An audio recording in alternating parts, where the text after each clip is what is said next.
Hey, this is Terry, the creator and host of this podcast. If you find the content here valuable, would you please do us a favor and go to Spotify, Apple, or any place else you get this podcast and subscribe to it and review us? It takes like a minute and it'll really help other people with depression find us and realize that they're not alone either. Hello and welcome to the Giving Voice to Depression podcast, brought to you by Recovery.com, the best place to find mental health and addiction treatment for anyone, anywhere.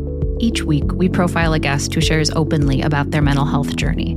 They share because they understand that when people don't talk about their depression or other mental health conditions, those of us who do struggle with them can feel like we're the only ones, that there's something wrong with us and that no one understands. We understand. I'm Terry McGuire, the creator and co-host of this podcast. You have my promise that we'll keep it real here. Depression is real, and we're not going to sugarcoat our discussions about it. Hope is also real, and you'll get a dose of that here too.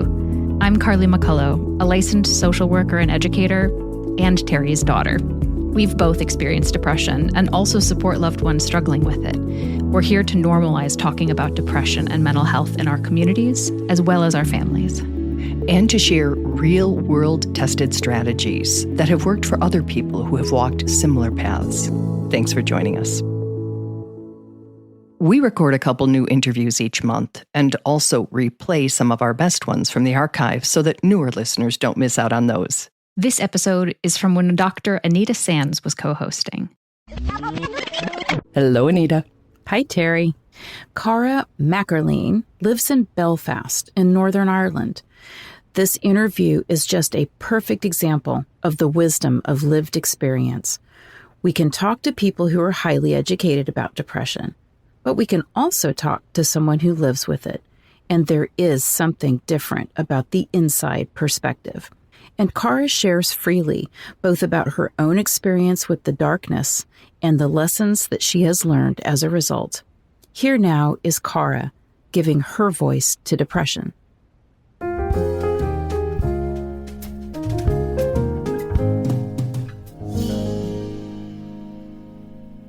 Well, let me start right where the reason I wanted to talk to you, because when you wrote, the raw happiness that I feel after darkness reminds me why I hold on each and every time.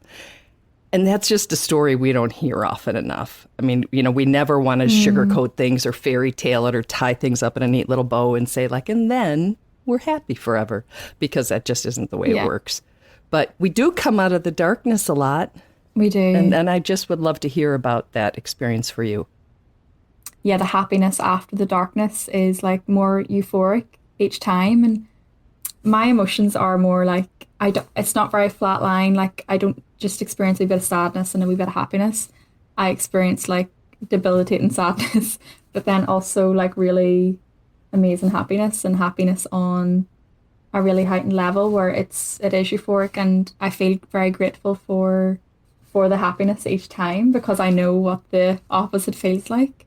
And whenever you are experiencing darkness, you don't think you're ever going to feel the happiness again. Yes. So then it's almost like the shock of it as well. It's oh, I thought I wasn't going to experience this again. So that's where the gratitude comes from it. And I think so many people think that depression is always that deep sadness you described. And for many of us, it is a nothingness a lot of the time. It's just meh, nothing. You're supposed to feel really happy because you're in a situation that sort of suggests it should be happy, or you should feel sad, but you just kind of feel nothing. Yeah, I've definitely, sort of that numbness. I have experienced that before, but for me it is almost just that real sadness, and you can almost feel it in your stomach, and your surroundings are almost tinted as grey, nothing is good in life, and you're not excited for the future because you don't think the future is going to be good. You're not excited for the next day. Your alarm goes off in the morning and you just don't want, that is the worst sound ever. You just don't want to wake up, While Cara experiences sadness, she's clear that depression as an illness or disorder is so much more than any single symptom. You know, it can really impact everything in our lives. So yeah, I think, you know, it is an illness, just like, you know, we have physical illnesses, we have mental illnesses, and one of those mental illnesses is depression, you know. Cara has been dealing with depression since her teens, though, as is true for many of us, it wasn't named or diagnosed until years later. It's a very rough time. I now realise that they were issues that were impacting my life, but at 16 you didn't really think they were impacting, because to you it was just the norm, you know. So yeah, you know, in and out, you know, until maybe my early 20s, I just remember just feeling really, really sad. But because I was young, I didn't really know much about it, and I thought everybody felt like this, and I just didn't really care a lot. I didn't really have a lot of hope for the future, and I just sort of plodded along every day. And as I said, I just thought that was the norm. I thought that's how we lived, really. And since nobody talks about it, we don't know. Exactly, yeah. And I didn't really grow up with a lot of happiness around me either, if you understand. I do. You know, I grew up with mental illness and very close to me, hence why I just thought this was the norm. Yeah, there were times where I just didn't want to be here in general, and you know, yeah, that thought was there for quite some time, where I did try and take action a couple of times. And I think that's why we need to really talk why depression is an illness that can lead us to just thinking that life is not worth living. Cara says fast forward to just last year, when she did what she calls the best thing she could have ever done for her mental health. I've been to therapy, but this was the first time in therapy that I talked about what I needed to talk about. But due to that, it almost made me feel worse in a sense. But I had to do this, and I have to do this. I need to process these things and become aware that that wasn't the norm. And I did go through, you know, trauma. And it was the first time where we sort of validated that the word trauma. And I was sort of saying, it's not trauma, but but yeah, you know, there was traumatic events that did impact. It was quite a difficult year. I've actually used the metaphor of when, like, you decide to clean out a drawer. You know, you got to take all this stuff out, and you make a bigger mess before you can put it back. Yeah. You know, with Brilliant. therapy, sometimes when you have to unpack what you didn't even apparently identify as traumatic, it's going to be a mess until it's not. So I do get it. And I've done it. I'm doing it. Of course, it's not a thing that you know, finish. So tell me the benefit of having your experiences named, labeled as traumatic, how that has played out in your mental health journey. Yeah, so for one, it validated it for me, and it almost made me say to myself, wait, I actually didn't deserve that, if you understand. So it was the validation of it, because in a sense I was sort of underplaying it and minimizing it. But I think someone saying to me that, no, that, you know, that is trauma, it was difficult to accept, but I think I feel better knowing that, you know, that it was traumatic. And there's a sense of sort of like, right now in therapy, we're sort of paying, almost in a sense, paying gratitude to my difficulties because of how it's made me grow into who I am today. And it's so cliche that you have to, you know, you grow through what you go through, but you actually really, really, really do. Yeah. And, you know, it was so difficult. But I wouldn't be the person I am today without it.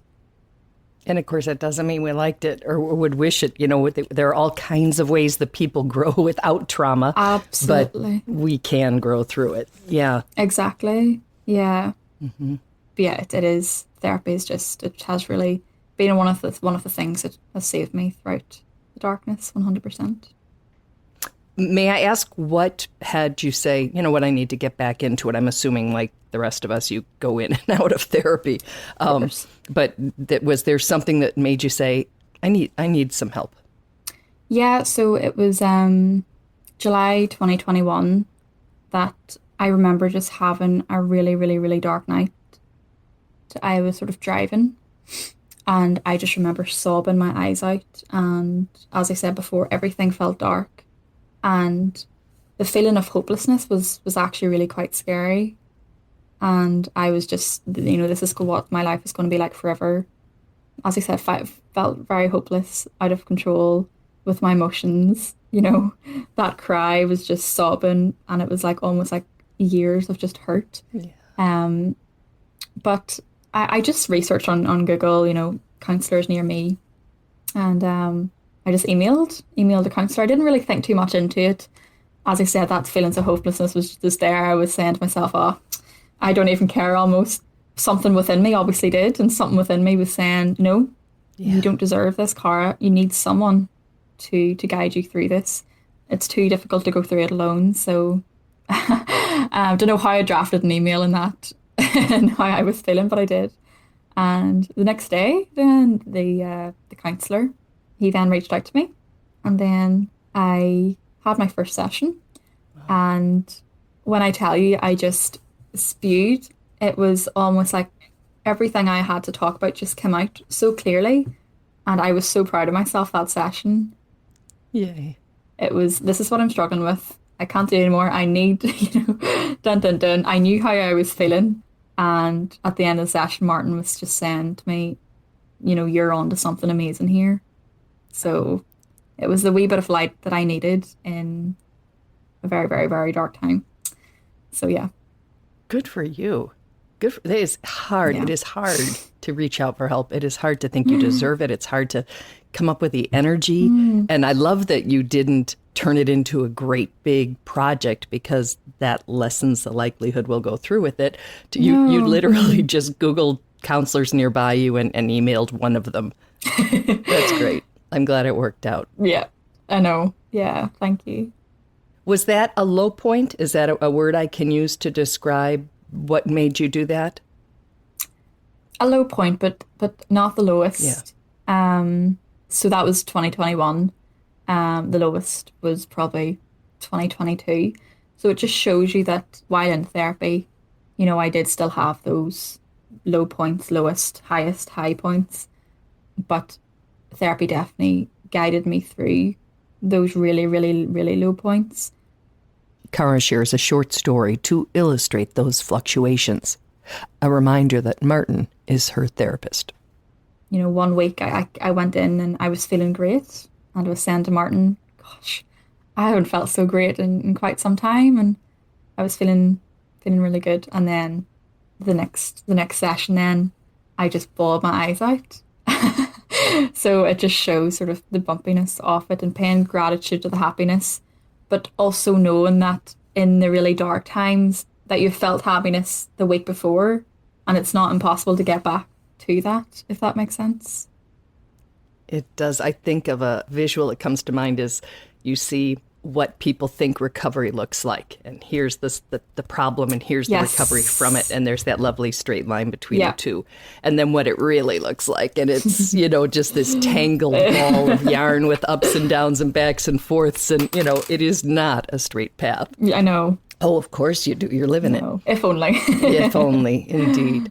I know. Let's talk more about the light, because all of us who know the darkness, and as you said, when you're in it, you never think you'll get out. Sometimes when you're out, you don't expect to go back in either, but mostly Very it's true. That like, you never think you'll get out. So let's talk about those. I call them flashes, like yesterday I had one, I was walking through the house and I was like, oh, I'm so blessed. And I thought, blessed? That's not a word that goes through my head real often, because I kind of am negative in general, even when I'm not depressed. And I consider those just little flashes of light, flashes of hope. Wow. What do you experience when you say, what word did you use? The snippets of happiness, the light that starts to come in through the cracks. Yeah. I think I actually really relate to you whenever you say they're sort of just like almost flashes, whether it be you see two people hug on the street and that just gives you a wee bit of hope that love is possible, or you're sitting drinking a coffee and all you're kind of thinking about is the actual coffee and nothing else. And you say to yourself, I was actually content there for 10 seconds. I never thought I would actually be able to just enjoy coffee and not think about anything else. So yeah, it is just those wee snippets. You know, I don't take happiness for granted at all. And Cara doesn't just not take the good snippets for granted.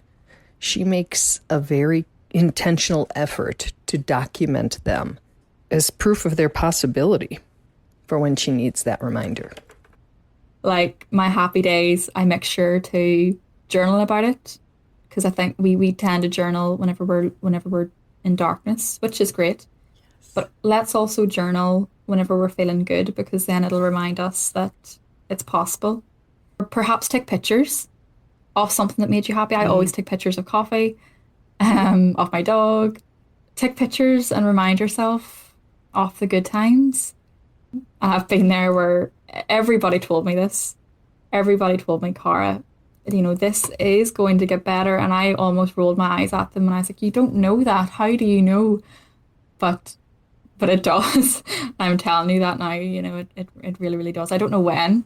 I don't know how. I don't know, you know, I don't know when, but it really, really does. And that's the power of peer support, right? A reassurance like that, a message of hope from somebody who's been hopeless, just carries a different weight. I think I just want to let people know that, like, no matter how dark it gets, and I keep using that word dark because that's the only way I can describe it, like everything is black and everything is grey and everything is really, really dark. Like no matter how dark it does get, like please just hold on. And I always say hold on. You don't have, you know, whenever we say hold on, we think about years and years. I can't live like this for years and years and years. And thinking of, you know, but like hold on, whether it be until tomorrow. Okay? And then perhaps tomorrow you set yourself a goal. You know, you may, if you can't get out of bed, maybe just sit up. Maybe just sit up, you know. You don't have to get out of bed. Maybe just sit up. That'll give you a tiniest wee bit of accomplishment. The next day, perhaps, get out of bed, brush your teeth, whatever it may be. But take it so very slowly. Don't overwhelm yourself that, you know, don't think too far into in advance because you'll just think, but I can't live like this for years. Just say, okay, so I'm just going to hold on until tomorrow. Set yourself a goal for that day and then hold on for the next day and the next and the next day. Because then what will happen is you'll actually look back and you'll actually maybe have held on for a month and a month and a month. And slowly, you will, throughout those months, you will get little snippets of, as you say, Terry, flashes of light that'll make you hold on until the next day and the next day. Don't believe everything that your depression tells you. Like, please don't believe it. And yeah, you are a human being, and like you deserve to live, and you deserve to live a happy life.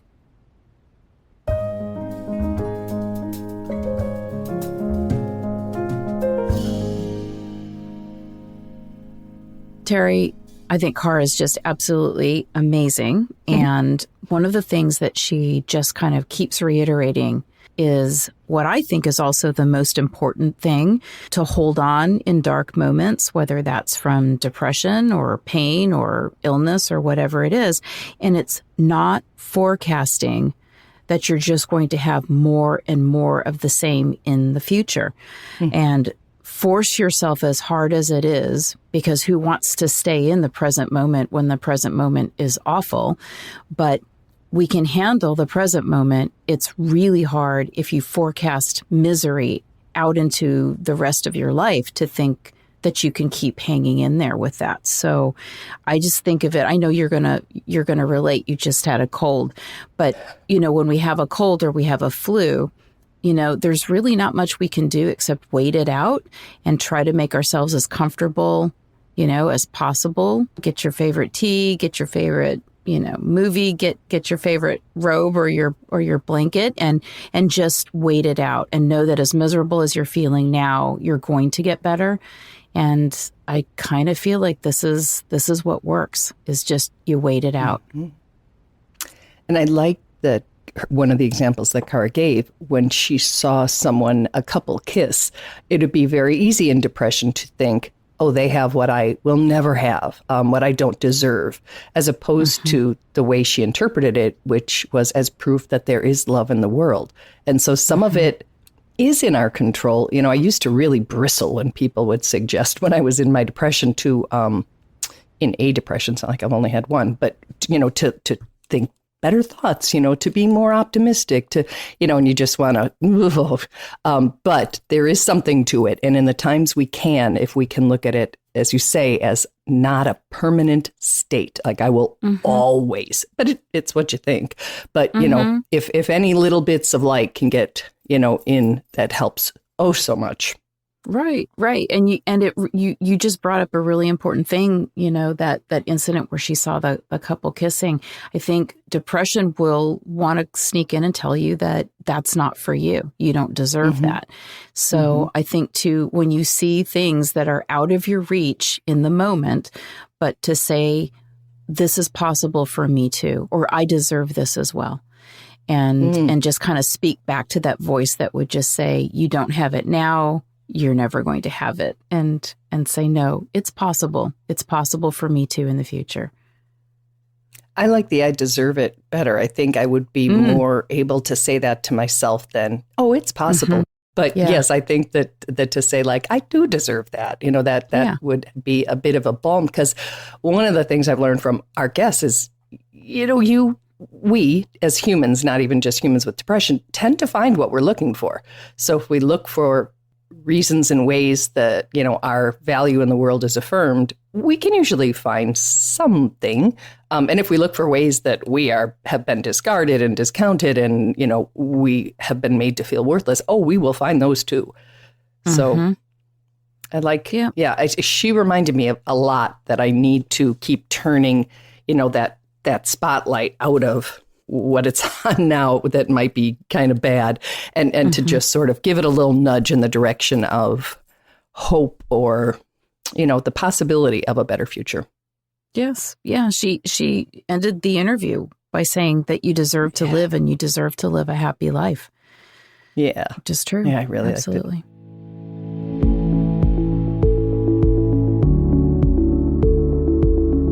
We really hope that this discussion helps give some language or context to your own depression, or ideas for how to support someone else in your life living with it.